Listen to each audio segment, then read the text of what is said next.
ఇప్పటికే play offs race నుంచి తప్పుకున్న sun Risers Hyderabad కు ఊహించని దెబ్బ తగిలింది. ఆ జట్టు ఓపెనర్ ట్రావిస్ హెడ్ కరోనా బారిన పడ్డారు.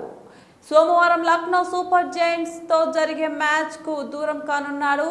SRH head coach Daniel Vettori ఈ విషయాన్ని వెల్లడించారు.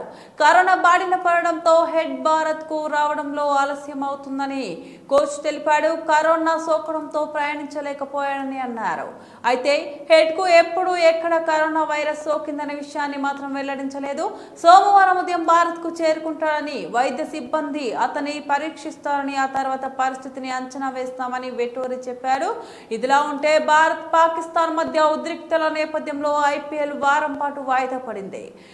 హెడ్ కెప్టెన్ కమిన్స్ తో కలిసి ఆస్ట్రేలియాకు వెళ్లిపోయాడు. జూన్ 11న ప్రారంభం కానున్న ప్రపంచ టెస్ట్ ఛాంపియన్షిప్ ఫైనల్స్ కు ముందు ఇద్దరు మళ్లీ ఐపీఎల్ లో చేరుతారా లేదా అన్న అనుమానాలు వ్యక్తమయ్యాయి. అయితే మిగతా మ్యాచ్ల కోసం హెడ్ కమిన్స్ ఇద్దరు భారత్ కు వస్తారని సన్ రైజర్స్ జట్టు యాజమాన్యం ధృవీకరించింది. ఇక సన్ రైజర్స్ ఇప్పటికే ప్లే ఆఫ్స్ రేస్ నుంచి నిష్క్రమించిన విషయం తెలిసిందే.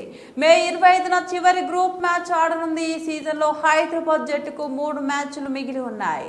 సోమవారం లక్నోతో, ఆ తర్వాత ఆర్సీబీ కేకేఆర్ తో తలపడనుంది. తాజాగా ట్రావిస్ హెడ్ ఈ ఐపీఎల్ సీజన్ లో 11 మ్యాచ్ల్లో 281 పరుగులు చేశాడు. గత సీజన్ లో 15 మ్యాచ్ల్లో 567 పరుగులు చేయగా ఈసారి మాత్రం పెద్దగా రాణించలేకపోయాడు.